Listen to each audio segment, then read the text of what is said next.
IAS ಜಿಲ್ಲಾಧಿಕಾರಿಗಳು ಕಲಬೆ ಜಿಲ್ಲಾಧಿಕಾರಿಗಳಾಗಿ ಇದೀಗ ಪೂಜ್ಯ ಜೊತೆಗೆ ವೇದಿಕೆ ಮೇಲಿರುವ ಎಲ್ಲ ಸೇವೆ ಇನ್ನೊಬ್ಬರಿಗೆ ಆದರ್ಶ ನಿರ್ಣಯ ಪರಮಾವತಾರ ಶರಣ ವಚನವೇ ನಮಗೆ ಸಂಪತ್ತು. ಸೆಕೆಂಡು ಥರ್ಡು ಅದಕ್ಕಿಂತ ಮಹತ್ವದ ಭಾಗಿಯಾಗದೇ ಒಂದು ಮಹತ್ವದ. ಅದರ ಸಲುವಾಗಿ ನೀವೇನು ಬಂದಿರಿ ಭಾಳ ಭಕ್ತಿಯಿಂದ ಬಂದಿರಿ, ಪ್ರೀತಿಯಿಂದ ಬಂದಿರಿ. ಏನೋ ಒಂದು ಬಸವಣ್ಣವ್ರ ಮೇಲೆ ಒಂದು ನಿಷ್ಠೆ ಇದ್ದಂಥವ್ರು ನೀವೆಲ್ಲ ಬಂದಿದ್ದೀರಿ. ನೀವು ವಚನ ಹೇಳೋದೇ ನಮ್ಮ ಸೌಭಾಗ್ಯ ಅಂತ ನಾವು ಭಾವಿಸ್ತೀವಿ.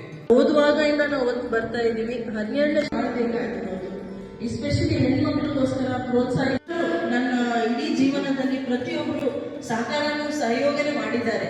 ಯಾರು ಅಡ್ಡಿಪಡಿಸೋದು ಒಂದು ಕೆಲಸ ಯಾರನ್ನೂ ಮಾಡಿರ್ಲಿಲ್ಲ. ಹಾಗಾಗಿ ನನಗೆ ಒಂದು ರೀತಿ ಬಹಳ ಹೆಮ್ಮೆ ಅನಿಸ್ತಾ ಇದೆ.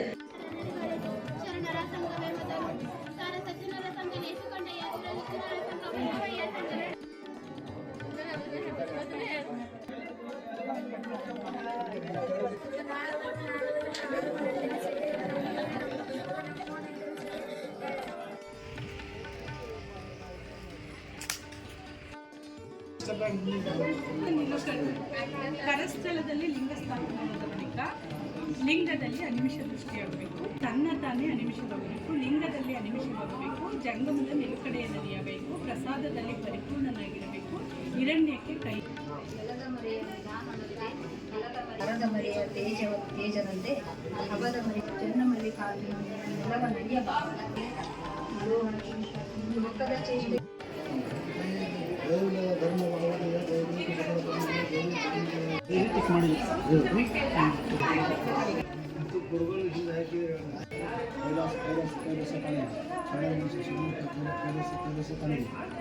ಶುದ್ಧ ಜ್ಞಾನ ದೀಪ್ತಿವಕಾರ ಪ್ರಣವದ ಮೂಲವೇ ಬಕಾರ ಪ್ರಣವದ ಶಾಖೆಯೇ ಸಕ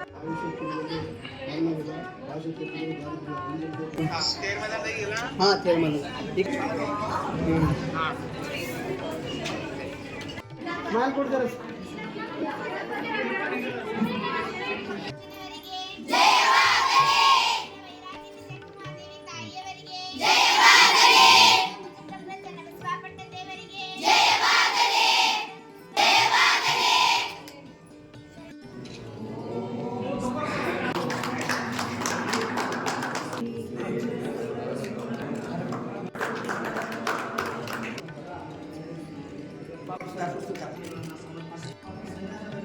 ಸುಮಾರು 18 ವರ್ಷಗಳಿಂದ ನಡ್ಕೊಂಡು ಬರ್ತಕ್ಕಂಥ ರಾಜ್ಯ ಮಟ್ಟದ ವಚನ ಕಂಠಪಾಠವನ್ನು ಇಂದು ನೆರವೇರಿತು.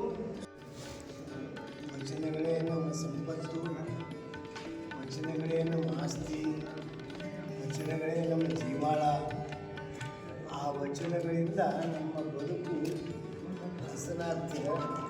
ಅಂಥ ವಚನ ಸ್ಪರ್ಧೆಯನ್ನು ಸುಮಾರು ವರ್ಷಗಳಿಂದ ನಾವು ನಡೆಸ್ತಾ ಬರ್ತಾ ಇದ್ದೀವಿ.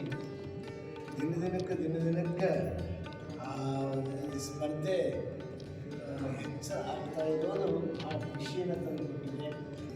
ಮೊದಲ 600, 500, 600, 700 ಹೇಳಿದವರೇ ಪ್ರಥಮ ಬಂತು. ಈಗ ಆ ಸಂಖ್ಯೆ 1000ಕ್ಕೆ ಮೇಲೆ ದಾಟಿದಂದ್ರೆ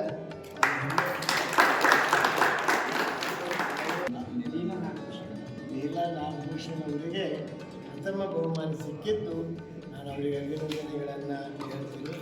ಅದೇ ರೀತಿ 2ನೇ ಬಹುಮಾನ ಶ್ರೀ ಜಗದೀಶ್ ವೀರಪ್ಪ ಮರ್ಪಳ್ಳಿ ಅವರು ಚಿಂಚೋಳಿಗೂ ಸತೀಶ್ ಕರಮಗಿ 2ನೇ ಬಹುಮಾನ ಅವರು ಪಡ್ಕೊಂಡಿದ್ದಾರೆ. ಹೋದ ಸಲ 3ನೇ ಬಹುಮಾನ.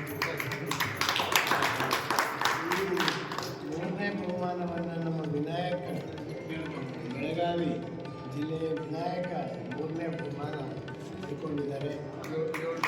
788 ವಚನಗಳನ್ನು ಹೇಳಿ 3ನೇ ಬಹುಮಾನವನ್ನು ಪಡ್ಕೊಂಡಿದ್ದಾರೆ.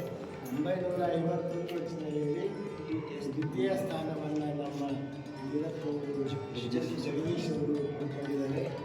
ಮತ್ತು ಲತಾ ತಾಯಿಯವರು ಅವರು 700ಕ್ಕೆ ರೀಚ್ ಆಗಿದ್ದಾರೆ. ಅದಕ್ಕೆ ಅವರು 3ನೇ ಸ್ಥಾನ ಸಲುವಾಗಿ ಅವರಿಗೂ ಈ ಸಂದರ್ಭದಲ್ಲಿ ನಾವು ಗೌರವಿಸ್ತಾ ಇದ್ದೀವಿ. ಅದನ್ನು ಮತ್ತೊಮ್ಮೆ ಎಲ್ಲ ವಿಜೇತರಿಗೆ ಶುಭಾಶಯಗಳನ್ನು ತಿಳಿಸಿ